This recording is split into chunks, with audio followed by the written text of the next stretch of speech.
आज मन के स्क्रीन पर एक विशेष आत्मा की स्मृति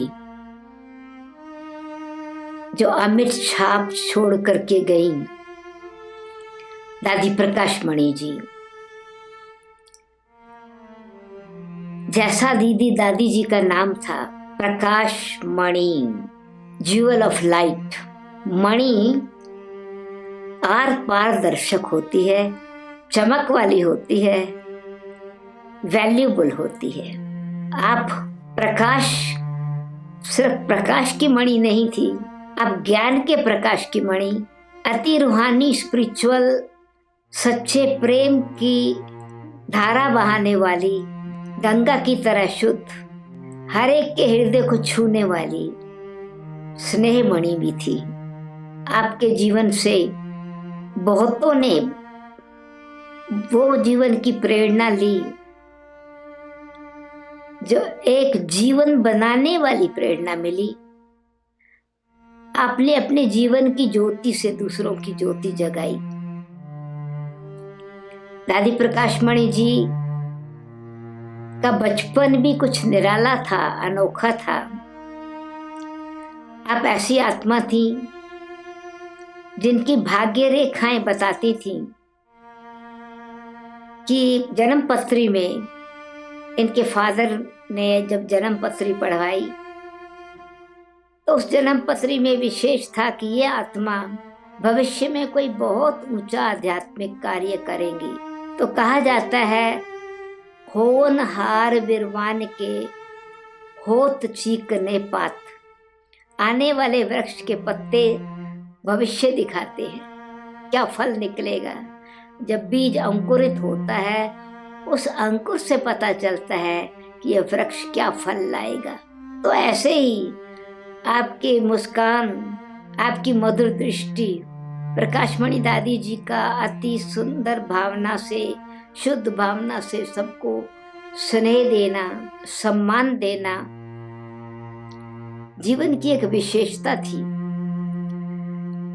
आपका वास्तव में तो शरीर का ओरिजिनल नाम रामा था, और रामा मीन्स रमने वाली और आराम देने वाली, और राम की सेना, राम की सीता कहूं, परंतु वास्तव में राम राज्य स्थापन करने वाली। और 15 साल की उम्र में ही अब ब्रह्मा कुमारी ईश्वरी विश्वविद्यालय में आ गई, और आपके बचपन से ही वो कुशल जीवन, बड़ी विलक्षण दिव्य गुणों वाली आत्मा, अनेकों के प्रति अपनी सखी स्नेह में, स्कूल में भी विशेष नंबर लेकर के पास होने वाली, और स्नेह और सम्मान देने वाली तथा स्नेह और सम्मान प्राप्त करने वाली विशेष आत्मा थी। स्कूल की पढ़ाई में भी स्कूल बहुत अच्छी, और जब ईश्वरीय सेवा पर आई तो आपको संग भी बड़ा सुंदर मिला। ये तो ईश्वरीय विश्वविद्यालय में पिताश्री ब्रह्मा और मातेश्वरी जी की डायरेक्ट पालना मिली, पर उनके साथ ही साथ आपने मातेश्वरी जी के संग में रह करके उनकी बहुत धारणाओं को अपनी धारणा में, अपने जीवन में धारण किया। निर्मल शांता दादी जी की भी आप विशेष सेवा में रही, और वो रॉयल्टी, वो स्पिरिचुअलिटी, वो लाइटनेस जो एक रॉयल कुल का होता है, ईश्वरीय कुल में जो मर्यादाएं अथवा शिक्षाएं होती हैं, आपने बड़े स्वाभाविक रीति से अपने जीवन में उनको उतारा। और आप बॉम्बे की सेवा पर उपस्थित थी, और जब 1969 में ब्रह्मा बाबा व्यक्त हुए तो उस समय 18 जनवरी को ब्रह्मा बाबा का हाथ आपके हाथ में था, या ऐसा कहें कि जो ईश्वरीय शक्ति ब्रह्मा बाबा द्वारा कार्य कर रही थी, वो शक्ति आपको परमात्मा ने विल की अथवा ट्रांसफर की, अथवा वो एनर्जी, गॉडली एनर्जी ईश्वरीय सेवा में बहुत आध्यात्मिक बल से, बुद्धि के श्रेष्ठ बल से, श्रीमत के आधार से परमात्म कार्य आप कर सके, वो जैसे वरदान रूप में आपको मिली। और आपने अपनी वो सरल स्वभाव से, निमित्त और निर्माणता के भाव से और बड़े हृदय, शुद्ध हृदय से जो सेवा की, उससे संस्था की वृद्धि दिन प्रतिदिन होती रही। और सबसे बड़ी विशेषता ये थी कि आप में सम्मानित, अपने स्वमान में रह करके स्वमान देने का भाव स्वाभाविक था। और आपसे पहले दीदी मनमोहिनी जी, जो ईश्वरीय विश्वविद्यालय को संभाल रही थी, ब्रह्मा बाबा ने जब मम्मा अव्यक्त हुई, शरीर छोड़ा, तो यज्ञ माता जगदम्बा सरस्वती के स्थान पर दीदी जी को, दीदी मनमोहिनी को नियुक्त किया था, ताकि वो यज्ञ की सब सार कारोबार, स्पिरिचुअल सिस्टम, आध्यात्मिक मर्यादाएं, यज्ञ की दिनचर्या एक विधि पूर्वक चले, धारणाओं सहित हो, ज्ञान योग धारणा और सेवा जीवन से प्रैक्टिकल प्रत्यक्ष दिखाई पड़े। तो दादी जी जब ईश्वरीय सेवा पर आई, तो दादी जी ने और प्रकाशमणि दादी जी ने मिल करके जो कार्य किया, वो एक अद्वितीय एग्जाम्पल है। दीदी जी ने दादी जी की विशेषताओं को बहुत सम्मान दिया और बहुत स्नेह से उनकी जो एक्टिविटी और उनका जो सेवा करने का उत्साह उमंग था, उसको स्वीकार करके उत्साह उमंग दिलाया। और हमेशा दीदी जी कहती थी, हम दो शरीर एक आत्मा है। उसका रिजल्ट ये है कि यज्ञ एकदम यूनाइटेड रहा और बढ़ता चला गया। जैसे वृक्ष का तना जब मजबूत होता है, उनकी जड़ें जब मजबूत होती हैं, तो वृक्ष फलता फूलता है। तो दीदी जी और दादी जी ने कंबाइंड रूप में इस ब्रह्मा कुमारी ईश्वरीय विश्वविद्यालय की यज्ञ की फाउंडेशन को बड़ा मजबूत रखा। और एक जैसे तना एक होता है, मजबूत होता है, एक बन करके वो जो अनेक स्थानों की, अनेक देशों की, अनेक आत्माओं की सेवा मिल करके की, तो आज विश्व में 135 देशों में अपने सेंटर हैं। दीदी जी के अव्यक्त होने के बाद दादी जी ने और भी बिल्कुल जो उनकी छिपी हुई विशेषताएं थी, वो और प्रकट होती गई। और उन्होंने चाहे देश में चाहे विदेश में हर स्थान पर बहुत इंटरेस्ट लिया, अटेंशन दिया, केयर किया, उत्साह उमंग दिलाया। छोटी छोटी बात में भी ध्यान देती थी, इंटरेस्ट लेती थी, और बड़े कार्य में भी बड़ी जिम्मेवारी से और लाइटनेस से सबको एनकरेज करती थी। अमृत वेला खुद हमेशा योग में होती थी, बैठती थी हिस्ट्री हॉल में, और योग के बाद सब दादी जी से आकर के एक एक सामने आके दृष्टि लेते थे। और दादी मुस्कुराते हुए बड़े प्रेम की दृष्टि से सबको साइलेंस में ही गुड मॉर्निंग करती थी। सवेरे मुरली पढ़ने से पहले हम लोग गुड मॉर्निंग करने जाते थे, तो जो उन्होंने पढ़ा था होता था सुबह, उसका सार सुनाती थी। भोली दादी आती थी, पूछने के लिए आती थी आज क्या भोजन बनने वाला है। तो दादी जी बड़े इंटरेस्ट से पूछती थी भोजन क्या बनाना है, फाइनल करती थी, टोली क्या देनी है, उस पर भी अटेंशन देती थी। यज्ञ में क्या खर्च हो रहा है, कितना खर्च हो रहा है, उनकी मैथमेटिक्स कमाल की थी बुद्धि। हर चीज़ का उनको आइडिया था कि किस चीज़ में कितना खर्च होता है और कहाँ जेनरोसिटी भी दिखानी है, रॉयल्टी भी रहे और इकोनॉमिकल भी रहे। तो बहुत प्रेम से दादी जी ने सबको बड़े उत्साह से पालना दी। जो भी बाबा के बच्चे घर में आकर रहे, ईश्वरीय सेवा में समर्पण हुए, चाहे सेवा के लिए आए, उन्होंने इतना प्यार से, जेनरोसिटी से बाबा का घर खुला रखा, खान पान के हिसाब से, उनको सुख सुविधाएं देने के हिसाब से, कि उनको अपना घर भूल गया। इसलिए कुमार तो और भी ज़्यादा हो गए। उन नाम फिर जो कुमारका, दादी का नाम कुमारका था, तो अपनी प्योरिटी से, अपनी दिव्यता से उन्होंने यंगस्टर्स को, युवकों को आगे बढ़ाया और समझा कि भविष्य में इतना बड़ा जब कार्य होगा तो कौन संभालेगा इतने बड़े बड़े किचन के बड़े भंडारे को अथवा यज्ञ के इतने बड़े कार्य को। तो दूरंदेशी होते हुए उन्होंने भाइयों को, कुमारों को उत्साहित दिया और आज यज्ञ में हमारे पास कितने हजारों की भेंट में, यानी माउंट आबू में ही कितने हजार भाई ईश्वरीय सेवा में समर्पण है। अब जहाँ 30,000 एक वीकेंड पर आते हैं तो कौन संभालता है ये कार्य।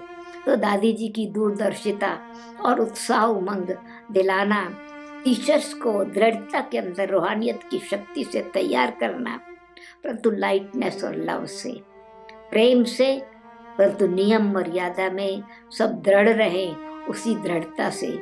तो आप में बैलेंस था, जितना लव था उतना लॉ भी था, जितना लाइटनेस थी, लाइट थी, इजी थी, उतनी फिर रिजर्व भी थी समय पर।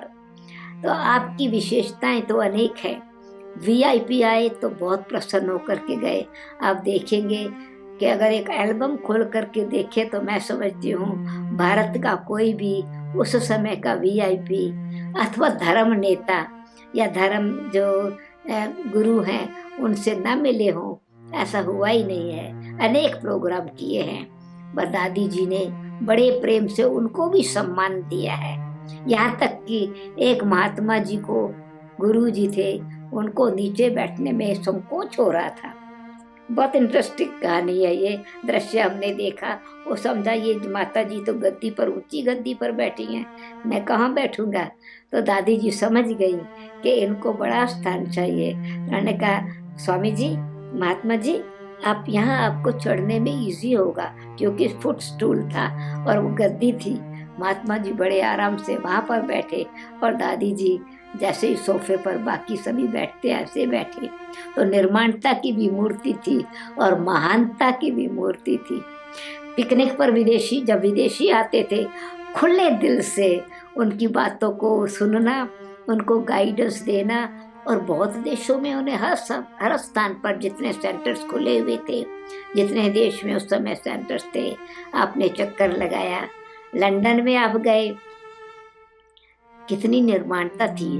1977 में 7 जुलाई 77 में आप लंदन आई थी और हम उनको एक प्रोग्राम में, दादी जान की, जयंती बहन, हम साथ गए थे एक बड़े प्रोग्राम में जहाँ पर 12 मेयर्स आए थे उस एरिया के, जितने भी बड़े बड़े एरिया के थे आए हुए थे। उनका प्रोग्राम था, दादी जी भी उसी में थी। हम रात को जब लौट के आए, क्योंकि वो स्कॉटलैंड के बाद पास था, बीच में था, मैनचेस्टर में था, नॉर्थ लंदन की तरफ था, मिडलैंड्स में। तो रात को वापस आने में तो जब तक लंदन पहुंचे तो 3 बज जाएंगे। तो उससे पहले 2 दिन पहले मैं लीड्स में युवकों की ट्रेनिंग करा रही थी, भाइयों की। तो हमने भाइयों को कहा था कि अभी ट्रेनिंग होने वाली है, मैनचेस्टर के बाद फिर हम प्रोग्राम कंटिन्यू करेंगे, तो हर एक अपना स्लीपिंग बैग लेके आवे, क्योंकि जिस स्थान पर हम प्रोग्राम कर रहे थे, जिस छोटे से फ्लैट में, एक कपल के घर में, वहाँ इतनी जगह तो थी नहीं, पर 3 कमरे थे तो ठीक था, युवकों के लिए तो जमीन पर सो सकते हैं। तो जब रास्ते में आ रहे थे तो ये बात निकली कि दादी जी इतनी देर से जाके पहुंचेंगी। तो हमने कहा क्यों नहीं लीड्स में ठहर जाएं, वहाँ तो सब हम अभी अरेंज करके आए हैं, बिल्कुल न्यू स्लीपिंग बैग्स है और गर्मी का मौसम है। तो दादी जी ने कहा हाँ जरूर चलेंगे। दादी जी और दीदी जी दोनों एग्री, दादी जानकी जी और दादी जी दोनों ने स्वीकार किया। अभी हमको था दादी जी को कहाँ सुलाएंगे, हमने निमंत्रण तो दे दिया, उन कपल को बताया, फोन किया, वो बड़े खुश हो गए। अच्छा दीदी जी आप दादी जी को लेके आ रहे हैं यहाँ। 11 बजे मैं समझती हूँ पहुंचे उनके पास। हमको मालूम था ये स्लीपिंग बैग्स हम रखवा के गए थे।